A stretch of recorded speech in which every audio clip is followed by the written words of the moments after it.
नमस्कार, कैसे हो आप सभी लोग? संभवतः अच्छे होंगे। मैं हरिओम आप सभी का स्वागत करता हूं हरिओम सर लर्निंग पॉइंट में। चलिए सभी लोग क्या करेंगे, लाइव जुड़ जाएंगे और बताएंगे कि हमारी आवाज़ क्लियर आ रही है या दिक्कत या कोई दिक्कत आ रही है। एक बार मुझे इन्फॉर्म करिए और बताइए कि हमारी आवाज़ आ रही है या नहीं आ रही है। बिल्कुल जुड़ जाइए।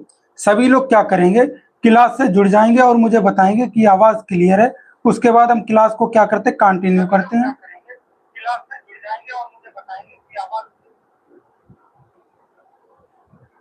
चलिए क्लास को क्या करते हैं, कंटिन्यू करते हैं। बिल्कुल।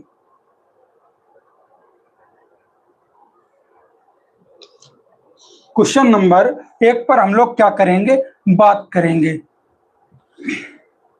चलिए क्वेश्चन नंबर 1 देखते हैं, बताएंगे आप सभी लोग। बिल्कुल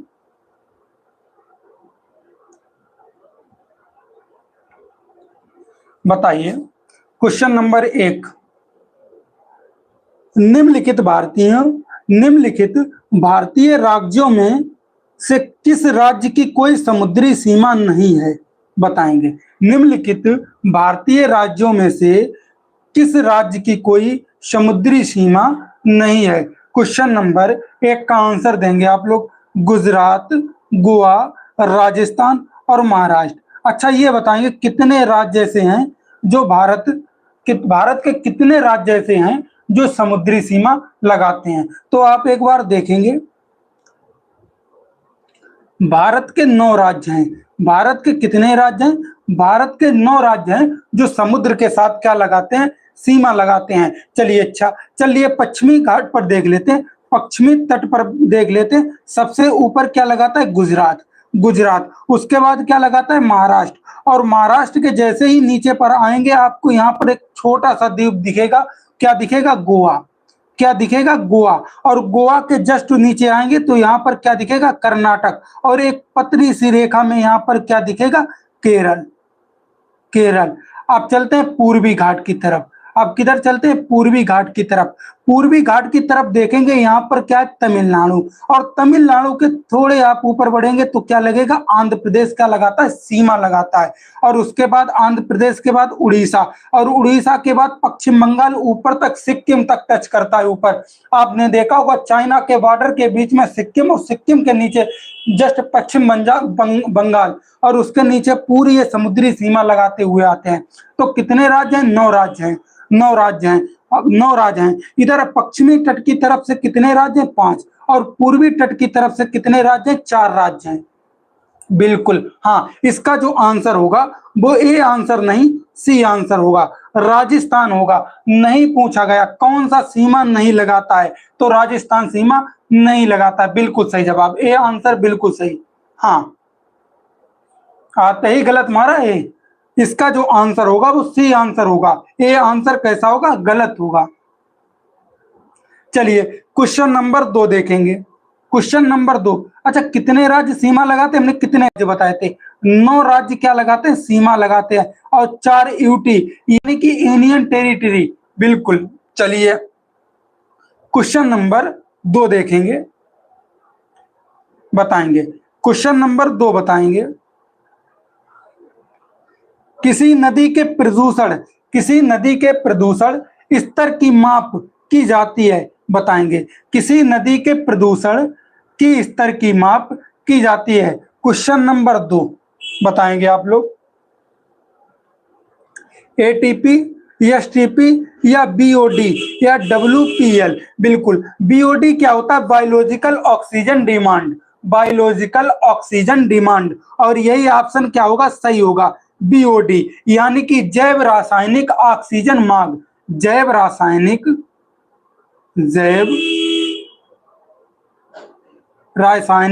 ऑक्सीजन मांग।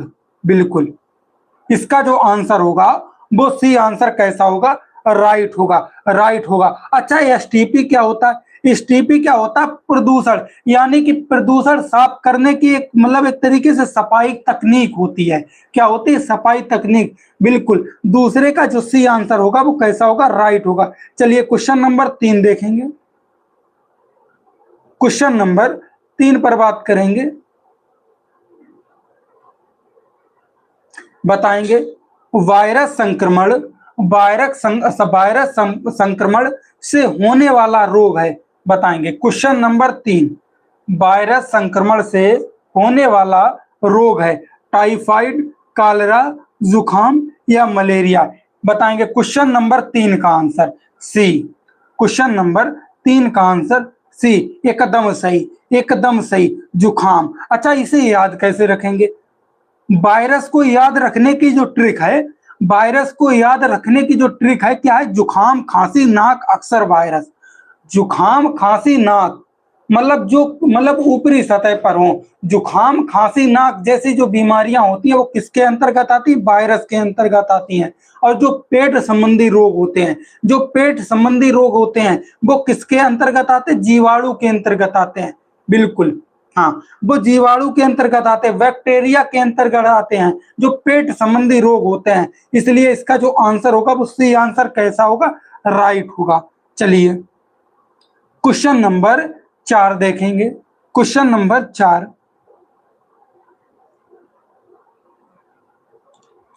बताएंगे क्वेश्चन नंबर 4 का आंसर बताएंगे। भारत में कृषि को प्रभावित करने वाला मौसम का सबसे महत्वपूर्ण तत्व है। बताएंगे भारत में कृषि को प्रभावित करने वाला मौसम का सबसे महत्वपूर्ण तत्व है। क्वेश्चन नंबर 4 बताएंगे। बिल्कुल, क्वेश्चन नंबर 4 का आंसर दीजिएगा। हाँ, डी, गजब, गजब, डी, वृष्टि। वृष्टि, वृष्टि क्या करता? वृष्टि क्या करता? फसल को बिल्कुल समाप्त कर देता है, फसल को सत्यानाश कर देता है, जैसे ओलावृष्टि। ओलावृष्टि, हाँ, ओलावृष्टि। इस समय जिस कंडीशन में, अगर इस कंडीशन में ओला पड़ जाए तो गेहूं की फसल, इस समय गेहूं की फसल की कटाई चल रही, तो आप देखते होंगे अगर ओला पड़ जाए तो फसल को क्या कर देंगे? बिल्कुल नष्ट कर देंगे। इसलिए जो वृष्टि होता है ये क्या करता है? फसल को पूर्णतः नष्ट कर देता है।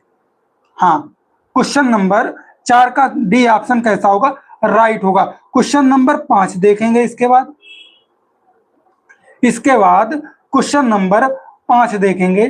वायुमंडल की सबसे ठंडी परत कौन सी है? बताएंगे वायुमंडल की सबसे ठंडी परत कौन सी है? क्वेश्चन नंबर 5 देखेंगे। बताएंगे क्वेश्चन नंबर 5 बताएंगे वायुमंडल की सबसे ठंडी परत कौन सी है? सी। चलिए देखते हैं। जैसे आपने देखा होगा, जैसे जैसे वायुमंडल में हम ऊपर की तरफ बढ़ते हैं तो तापमान क्या होता है?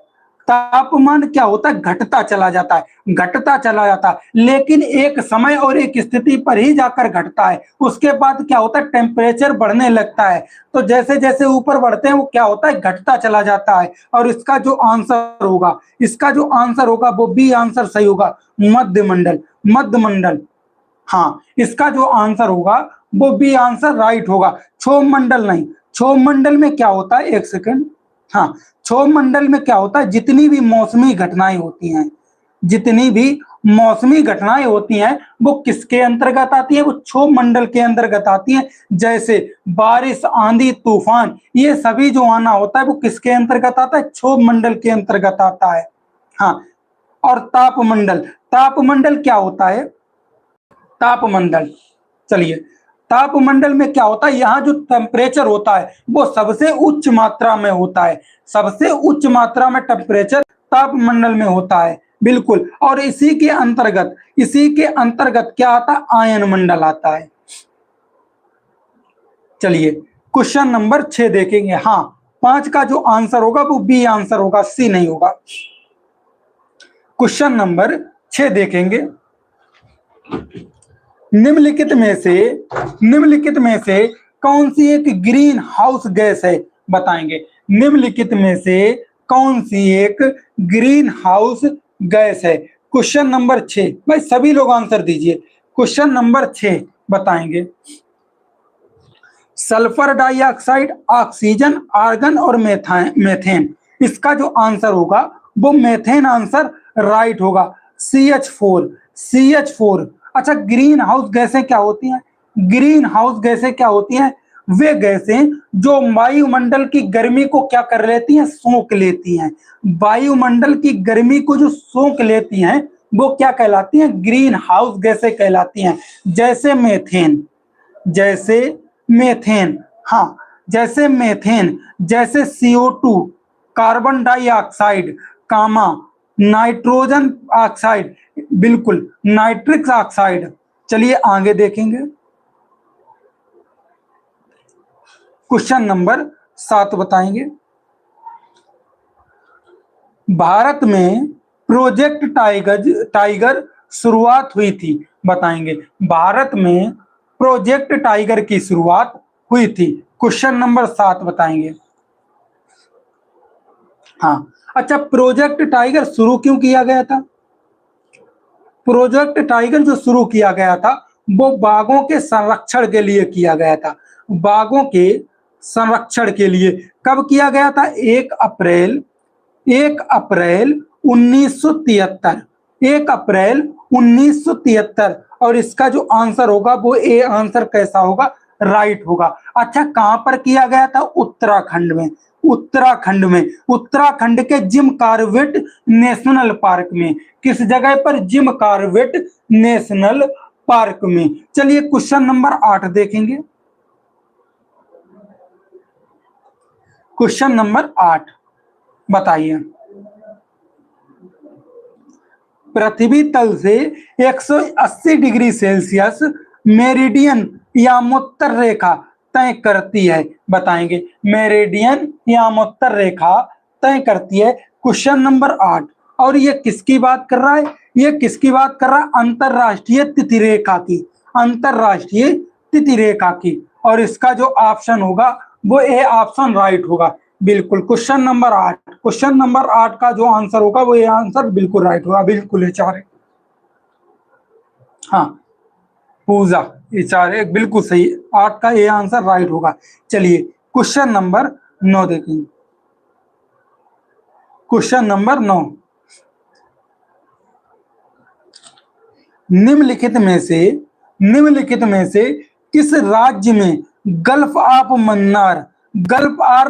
मन्नार मैरीन राष्ट्रीय पार्क स्थित है, बताएंगे।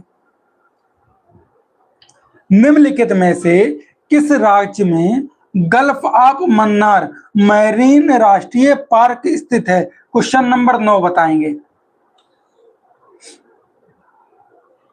ए गुजरात नहीं। जो गल्फ ऑफ मन्नार है, जो गल्फ ऑफ मन्नार है, यह कहां पर स्थित है? ये समुद्री राष्ट्रीय उद्यान है। और जब समुद्री राष्ट्रीय उद्यान है तो कहां पर स्थित है? तमिलनाडु। तमिलनाडु। क्वेश्चन नंबर 1 पर ही हम बताकर आए थे। चलिए क्वेश्चन नंबर 10 देखेंगे। क्वेश्चन नंबर 10, जनगणना 2011 के अनुसार भारत का लिंगानुपात, बताएंगे। जनगणना 2011 के अनुसार भारत का लिंगानुपात। अच्छा, भारत का लिंगानुपात कितना था? 943। 943 अनुपात 1000। बिल्कुल, हाँ, कौशल कुशवाहा। अच्छा, बिल्कुल, भारत का जो लिंगानुपात था वो 943 से 1000 के बीच में था। और इसका जो आंसर होगा वो ए आंसर होगा। 940 और 1000, 940 अनुपात 1000। इसका आंसर ए कैसा होगा? बिल्कुल राइट होगा। चलिए, अच्छा, सबसे अच्छा लिंगानुपात किस राज्य का है, बताएंगे। सबसे अच्छा जो लिंगानुपात है वो किस राज्य का है? और सबसे बेकार लिंगानुपात यानी कि सबसे कम लिंगानुपात किस राज्य का है? तो सबसे अच्छा जो लिंगानुपात है वो किसका? केरल का है। एकदम सही पूजा। हाँ, लिंगानुपात सबसे अच्छा किसका? केरल का है। कितना है? 1084। 1084। और वहीं पर सबसे, हाँ बिल्कुल, वो किसका है? 879 किसका है? हरियाणा का है।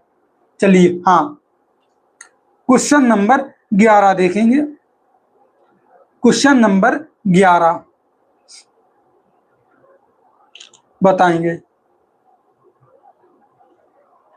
बताएंगे। निम्नलिखित में से किस एक प्राणी को किसान का मित्र कहा जाता है? बताएंगे।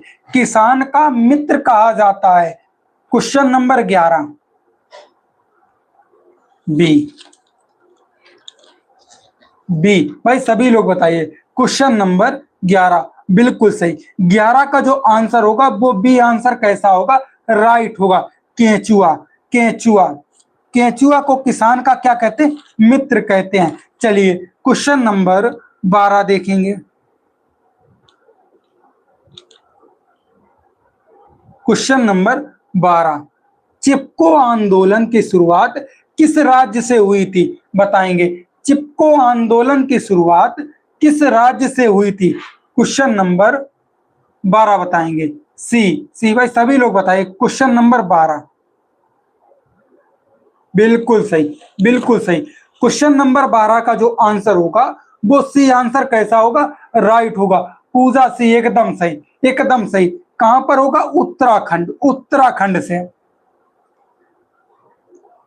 अच्छा, चिपको आंदोलन क्यों स्टार्ट हुआ था? ये पेड़ के कटाव को रोकने के लिए, यानी कि पेड़ की कटाई, यानी कि वनों की कटाई को रोकने के लिए क्या हुआ था? चिपको आंदोलन। और इसमें जो शामिल थे, इसमें जो शामिल थे वो सुंदरलाल, सुंदरलाल, चंडी प्रसाद और चमोल, हाँ चंडी प्रसाद, ये लोग इस आंदोलन में क्या थे? शामिल थे। और ये उत्तराखंड के चमोली जिले में हुआ था। ये कहाँ हुआ था? उत्तराखंड के चमोली जिले में।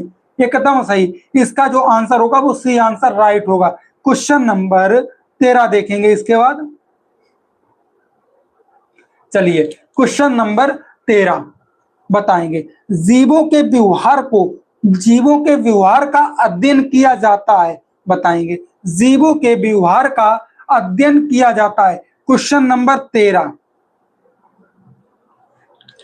क्वेश्चन नंबर 13, हाँ इटियोलॉजी। इटियोलॉजी ये क्या होता है? रोगों के कारकों का पता लगाना, यानी कि रोगों के कारकों का जो पता लगाना होता है उसको किसके लिए यूज होता है? इटियोलॉजी। और इसका जो आंसर होगा वो सी आंसर एकदम सही होगा। इथोलॉजी। कौशल गजब। तेरा सी। पूजा सी गजब। हाँ इसका जो आंसर होगा वो सी आंसर कैसा होगा? राइट होगा। इथोलॉजी। चलिए क्वेश्चन नंबर 14 देखेंगे। समुद्री शैवाल किसका महत्वपूर्ण स्रोत है? बताएंगे। समुद्री शैवाल किसका महत्वपूर्ण स्रोत है? अच्छा, शैवाल। शैवाल ये कैसा होता है? ये खारे पानी में होता है। खारे पानी में। बिल्कुल। और नमक की जो मात्रा होती है वो क्या होती है? अधिक होती है। नमक की मात्रा कैसी होती है? अधिक होती है। एकदम सही। क्वेश्चन नंबर 14, समुद्री शैवाल किसका महत्वपूर्ण स्रोत है? बताएंगे। पूजा। 14 का सी। कौशल सी एकदम सही। आयोडीन। आयोडीन। अच्छा, आयोडीन। आयोडीन की कमी से कौन सा रोग होता है? एक बार बताएंगे। आयोडीन की कमी से कौन सा रोग होता है? बिल्कुल सही। घेंगा रोग होता है। घेंगा रोग होता है। आयोडीन की जो कमी से रोग होता है वो कौन सा रोग होता है? घेंगा रोग होता है। इसमें क्या होता है? गले की गांठ जो होती है वो बढ़ जाती है। गले की गांठ में क्या हो जाती है? सूजन आ जाती है, जिसे थायराइड कहते हैं। क्या कहते हैं? थायराइड। क्वेश्चन नंबर 15 देखेंगे। क्वेश्चन नंबर 15, हाँ सैक लाइकेन है। बताएंगे। सैक या लाइकेन है? क्वेश्चन नंबर 15, लाइकेन क्या है? हाँ क्वेश्चन नंबर 15 बताएंगे। कौशल बी। डी। हाँ एकदम सही। और जो लोग डी आंसर बता रहे वो सही बता रहे। लाइकेन क्या होता है? सहजीवी होती है। अच्छा, परजीवी क्या होती है? ये क्या होता है? ये दूसरों पर निर्भर होते हैं। परजीवी जो होते हैं वो दूसरों पर निर्भर होते हैं। जैसे अमरवेल। अमरवेल। अमरवेल क्या होती है बेटा? अमरवेल जो होती है वो पेड़ों पर छैल जाती है या पेड़ों पर हो जाती है, और जिस भी पेड़ पर ये वेल जाती है उस पेड़ का क्या कर देती है? सत्यानाश कर देती है। उस पेड़ को धीरे धीरे समाप्त कर देती है। उस पेड़ के जो पोषक तत्व होते हैं उन्हें क्या कर लेती है? अवशोषित कर लेती है। उसे क्या कहते हैं? परजीवी कहते हैं। इसका जो आंसर होगा वो डी आंसर राइट होगा। बिल्कुल सही। चलिए क्वेश्चन नंबर 16 देखेंगे इसके बाद। बताएंगे। सीएनजी, सीएनजी का ईंधन के रूप में किसमें इस्तेमाल होता है? बताएंगे। सीएनजी का ईंधन के रूप में किसमें इस्तेमाल होता है? Question number 16 D. बताएंगे। हाँ, अच्छा, सीएनजी का यूज क्यों किया जाता है? प्रदूषण को कम करने के लिए। प्रदूषण को कम करने के लिए ये डीजल और पेट्रोल की अपेक्षा, डीजल या पेट्रोल की अपेक्षा क्या करते? कम प्रदूषण देती है। और ये एक प्रकार का मीथेन का घटक होती है, ये एक प्रकार का मीथेन का घटक होती है। और वाहनों के उपयोग के लिए, वाहनों के उद्योग के लिए एकदम सही, वाहनों एवं उद्योग के लिए। डी आंसर कैसा होगा? राइट होगा। कौशल कुछ गजब, डी आंसर गजब। चलिए क्वेश्चन नंबर 17 देखेंगे। क्वेश्चन नंबर 17, पर्यावरण जागरूकता का किसके द्वारा सृजन किया जा सकता है? बताएंगे। पर्यावरण जागरूकता का किसके द्वारा सृजन किया जा सकता है? क्वेश्चन नंबर 17 बताएंगे। हाँ, अच्छा, पर्यावरण जागरूकता कब आएगी? जब हम बच्चे को क्या कराएंगे? आसपास की चीजें दिखाएंगे, यानी कि उसे भ्रमण कराएंगे और उसे आसपास के वातावरण से संपर्क कराएंगे, वातावरण की जानकारी देंगे। उसे क्या कहते हैं? क्षेत्रीय भ्रमण कहते हैं। और जो क्षेत्रीय भ्रमण होता है, यह क्या होता है? बिल्कुल पर्यावरणीय जागरूकता होता है। एकदम सही। इसका जो आंसर होगा बी आंसर, पूजा बी सही है, बिल्कुल सही। चलिए क्वेश्चन नंबर 18 देखेंगे।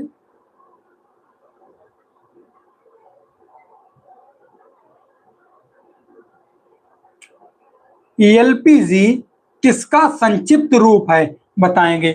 एलपीजी किसका संक्षिप्त रूप है? क्वेश्चन नंबर 18 देखेंगे। हाँ, अच्छा, एलपीजी का उपयोग कहाँ किया जाता है? घरेलू ईंधन में, घरेलू ईंधन में एलपीजी का उपयोग किया जाता है। ये बिल्कुल, हाँ, C liquid petroleum gas, liquid petroleum gas. और सी आंसर कैसा होगा? राइट होगा, बिल्कुल। क्वेश्चन नंबर 19 देखेंगे। इसके बाद क्वेश्चन नंबर 19 बताएंगे। पृथ्वी पर पहुंचने से पहले ओजोन परत किन किरणों को अवशोषित करती है? बताएंगे। पृथ्वी पर पहुंचने से पहले किन किरणों को ओजोन परत क्या करती? अवशोषित करती है, यानी कि अवशोषण कर लेती है। किस किरणों को कर लेती? यूवी, सी एकदम सही। परावैंगनी किरणों को, यूवी रेज को, यूवी रेज को क्या कर लेती? अवशोषित कर लेती है। क्योंकि अगर यूवी रेज किसी के शरीर या पृथ्वी के संपर्क में आती हैं तो ये त्वचा संबंधी रोग क्या करती? उत्पन्न कर देती हैं, जैसे कैंसर होना, कैंसर होना। बिल्कुल सही। हाँ, इसका जो आंसर होगा वो सी आंसर कैसा होगा? राइट होगा। चलिए, अच्छा, ओजोन परत, सॉरी, ओजोन को नापने का यंत्र क्या होता है? ओजोन की नापने का यंत्र क्या होता है? हाँ, बताएंगे। ओजोन को जब मापने का जो यंत्र होता है वो क्या होता है? डावसन होता है। ओजोन को मापने का जो यंत्र होता है वो क्या होता है? डावसन होता है। क्वेश्चन नंबर 20, चमगादड़ स्तनधारी है क्योंकि वह, बताएंगे। चमगादड़ स्तनधारी है क्योंकि वह। क्वेश्चन नंबर 20 बताएंगे। हाँ, उड़ता है, रातचर होता है, शाकाहारी होता है, या बच्चे देता है? बिल्कुल एकदम सही, बच्चे देता है। चमगादड़ स्तनधारी क्यों होता है? ये बच्चे देता है। क्या देता है? बच्चे देता है, बिल्कुल। चलिए, और जो हाँ, सही, एकदम सही। क्वेश्चन नंबर 21, 21 से पर चलने से पहले सभी लोग क्या करेंगे? सेशन को लाइक कर देंगे, और जो लोग न्यू जुड़ रहे हैं वो चैनल को क्या करेंगे? सब्सक्राइब करेंगे। चलिए क्वेश्चन नंबर 21, पर्यावरण की परिभाषा क्या है? बताएंगे। लव यू गुरुजी, अच्छा, लव यू। पर्यावरण की परिभाषा क्या है? क्वेश्चन नंबर 21 बताएंगे। क्वेश्चन नंबर 21, पर्यावरण की परिभाषा। चीजों को जो हमको घेरती हैं, नहीं। समुद्र तल के नीचे इयोबाइटिक एवं बायोटिक पर्यावरण। इयोबाइटिक क्या होती है? इयोबाइटिक क्या होती है? चलिए क्वेश्चन नंबर 21, इयोबाइटिक क्या होती है? जो पर्यावरण में निर्जीव वस्तुएं होती हैं, जो निर्जीव वस्तुएं होती हैं वो क्या होती है? एओबाइटिक होती हैं। और बायोटिक क्या होती हैं? जो सजीव वस्तुएं होती हैं। इसलिए ए ऑप्शन कैसा होगा? राइट होगा। चलिए क्वेश्चन नंबर 22 देखेंगे। ए आई थिंक, हाँ बिल्कुल ए ही राइट होगा पूरा।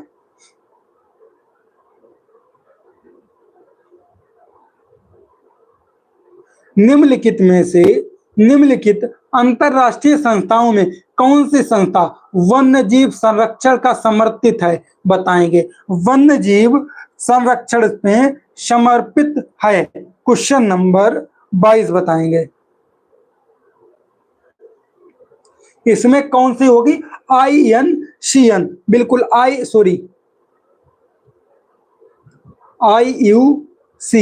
और ये क्या होते हैं? ये गलत टाइप हो गए, ये गलत टाइप हो गए, क्योंकि ये जो संस्था है ये पौधों की जानकारी देती है। चलिए हाँ, क्वेश्चन नंबर 23 देखेंगे। कृत्रिम वर्षा के लिए, मेघ विजन के लिए प्रयुक्त रसायन है। बताएंगे। कृत्रिम वर्षा यानी कि अम्ल वर्षा के लिए। क्वेश्चन नंबर 23, अम्ल वर्षा के लिए, अम्ल वर्षा के लिए ए सिल्वर नाइट्रेट, नहीं। Silver iodide, silver iodide, AgI, silver iodide. हाँ, इसका जो आंसर होगा वो सी आंसर होगा। हाँ बिल्कुल। क्वेश्चन नंबर 24 देखेंगे। बायोडीजल, बायोडीजल तैयार किया जाता है। बताएंगे। बायोडीजल तैयार किया जाता है, या बायोडीजल किस पौधे से तैयार किया जाता है? Question number 24। हाँ बोलेंगे। यूट्रिकेलकुलिया से, यूट्रिकुलेरिया से। बताएंगे। Question number 24।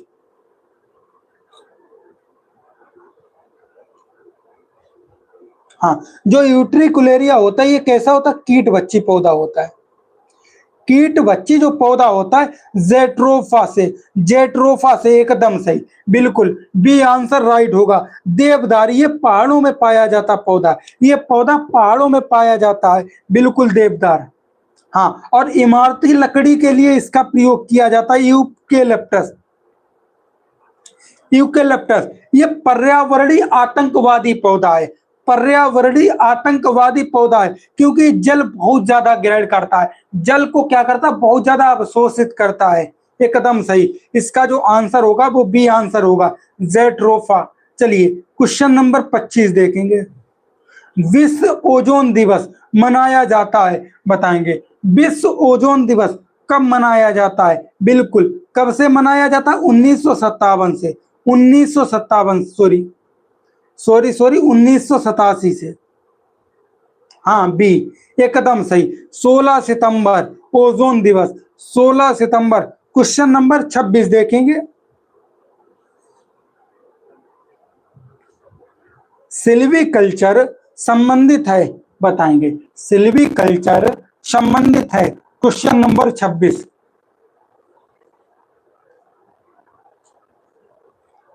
सिल्वीकल्चर वन एवं वन उत्पादन से, बिल्कुल सही, बिल्कुल सही। सिल्क, नहीं। ये तो जो सिल्क होता है वो रेशम कीड़न पालन के लिए होता है, ये तो रेशम, रेशम कीट पालन के लिए होता है सिल्क, बिल्कुल, जिसे सेरीकल्चर कहते हैं, सेरीकल्चर, एकदम सही। फूल आप जानते हैं? फ्लोरिकल्चर, फूल कहाँ? फूल पालन, फूलों, फूलों का बाग, ये क्या होता है? सिलेरिकल्चर होता है, बिल्कुल सॉरी, फ्लोरिकल्चर, फ्लोरिकल्चर होता है। आगे देखेंगे।